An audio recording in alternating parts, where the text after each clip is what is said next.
পরিস্থিতি অত্যন্ত ভয়াবহ, তার কারণ গত 3 দিন ধরে যেভাবে নিম্নচাপের এই প্রবল বৃষ্টি এবং এই বৃষ্টি এবছরের মধ্যে আমাদের আবহাওয়া দপ্তর এবং কৃষি দপ্তরের রেকর্ড অনুসারে সবচেয়ে বেশি বৃষ্টি হয়েছে এই 3 দিনে।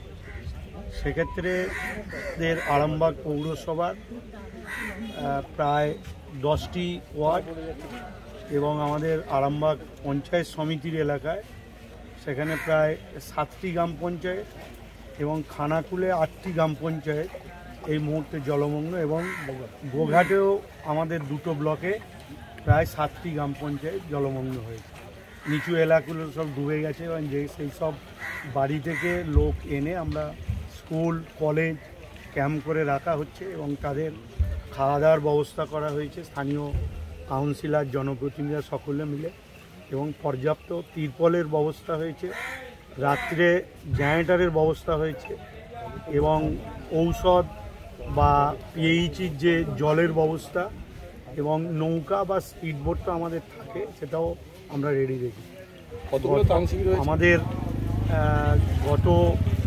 আজকে সকালবেলায় মুখ্যমন্ত্রী নির্দেশ দিয়েছিলেন যে সকলে গিয়ে বন্যার্ত মানুষের পাশে দাঁড়াতে। আমাদের ডিএম ম্যাম, এমপি সাহেব, এমপি ম্যাডাম, আমাদের বিধায়ক রাফিন্দু সিংহরা, এক্স এমএলএ স্বপন মন্ত্র, সব কাউন্সিলররা এখানে সকলেই আছে। এডিএম থেকে আরম্ভ করে জেলা পরিষদের সেক্রেটারি, কর্মাধ্যক্ষ, আমাদের সভাধিপতি, সকলেই আমরা এসেছি যাতে মানুষের কোনো যাতে অসুবিধা না হয়, এটা আমাদের দেখাই কাজ, এবং সুষ্ঠুভাবে যাতে মানুষ তার প্রয়োজনীয় জিনিসটা পায়, সে খাওয়া থেকে তিরপল থেকে বা ত্রাণ সামগ্রী যাতে সুষ্ঠুভাবে পায় সেটা দেখা। বিজেপি অভিযোগ করছে যে বাঁধগুলো আগে থেকে মেরামত কেন করা হলো না?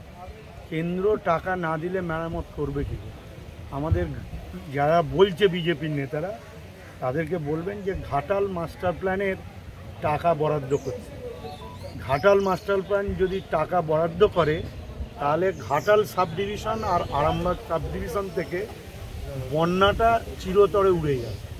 আসল তারা কেন্দ্রীয়ভাবে বিভিন্ন যে 100 দিনের কাজের টাকা, অনেকে ড্রেন ফ্রেন আমরা নিকাশি 100 দিনের কাজে করতাম, সেই টাকা তারা বন্ধ করে রেখেছে। কেন্দ্রের প্রতিটি প্রকল্পের টাকা বন্ধ, ঘাটাল মাস্টার প্ল্যান তারা দিচ্ছে না, বারবার আবেদন করা হচ্ছে। এবং এই যে জলমগ্ন হয়েছে, এর থেকে কম জলমগ্ন হলে বিজেপি শাসিত রাজ্যগুলিতে ব্যাপক টান পাঠায় কেন্দ্রীয় সরকার, কিন্তু আমাদের ক্ষেত্রে গ্রহ থাকায় এই বিমাতৃসুলভ আচরণ করে আবার আমাদের ওপর দোষ দেয়, এটা অনৈতিক। সেক্ষেত্রে আমাদের রাজ্যে ওরা কি বলছে আমাদের দেখার দরকার নেই। মানুষ, দুর্গত মানুষদের পাশে দাঁড়ানো এবং তাদের রক্ষা করা, এটাই হচ্ছে আমাদের কাজ, এটাই মুখ্যমন্ত্রী শিখিয়েছে।